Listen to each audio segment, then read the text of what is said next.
So next question, Annette. I'm a big believer that both positive experiences as well as the challenges that we go through throughout our upbringing help shape our future.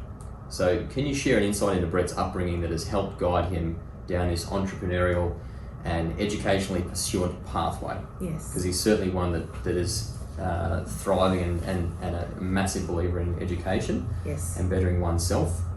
Brett was the oldest of 4 boys. Okay. Neither of his parents were highly educated. His father, I believe, was extremely intelligent and had entrepreneurial aspirations. Yeah. But due to marrying, in his 30s and having children, they didn't have mobile phones. Yeah. So when his other business, people were unreliable, not turning up for jobs, they'd ring the landline, and his wife didn't want to have anything to do with that. Yeah. And so she said, look, if you can't do it, then it can't happen. So Sure. he ended up doing very well with his truck. Yeah. And managing that very well, and a good saver, a dreamer, planner. Yeah. And they always encouraged the children to get educated. Yeah. And Brett was, intelligent enough that he said, right, this is what I'm going to do. Yeah. So he went and got his economics degree. We got married. He started his master's degree in finance. Yeah. And then he said, you know what, I'd like to do a Masters of Business Administration. Yeah. And I want to do it in Chicago. Yeah. And this is all sort of relatively 3 back-to-back as well. Yes, they were 3 back-to-back. Yeah. Yeah. Because we met when he was doing his undergraduate degree. Sure. Married, and he started his master's. Right. And then we went to Chicago and had our first child when he was doing his MBA. Yeah. So there was a huge fear for me to travel. Yeah. Because I'd never travelled. Yes. Neither had Brett, but that didn't worry him. No. He was quite comfortable. But let's be serious, not much worries him. Oh, he worries, but he plans. Yes. And he always has a strategy. Yes, I should say he won't let things fester longer. He'll always seek to find a solution. Absolutely, always. Yes. There's always a solution. Yes. Yeah. Yeah. Okay. And I think in a previous conversation as well, you were referencing that when you were over in Chicago and he was doing his MBA, the timeline wasn't good enough, and he wanted to do it faster as well. He did. We initially thought it'd be a 2-year degree. Yeah. For his full-time Masters of Business Administration. And then when we got over there, he thought, no, I'd really like to go home. Sure. So he ended up doing 5 subjects each semester. Yeah. And he excelled. Yeah. He got very good marks, distinctions and high distinctions, despite doing 5 degrees, despite having myself at home with him. And Little Cliff.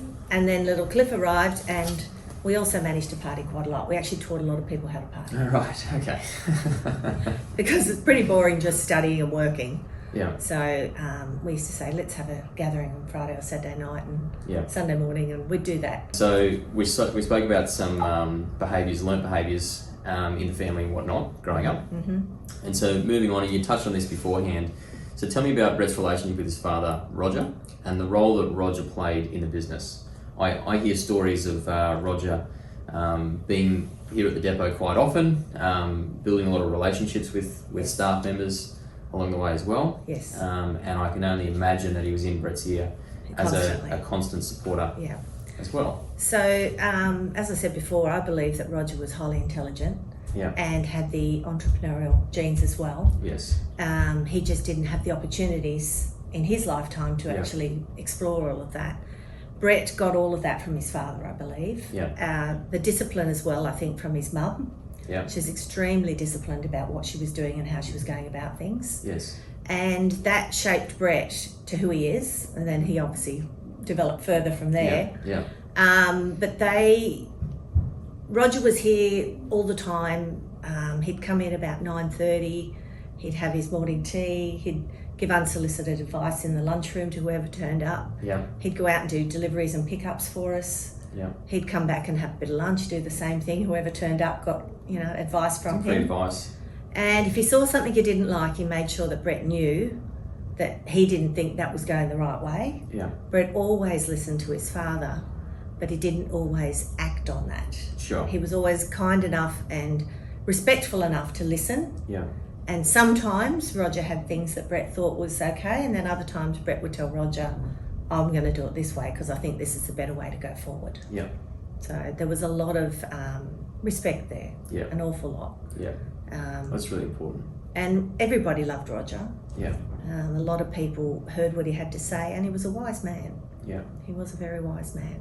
Well, may it be coincidence, this is not intentional, but you won't see it on the camera, but just above us is Roger's eulogy and some photos as well, funnily enough. Okay, so moving on to another family question Yes. I have.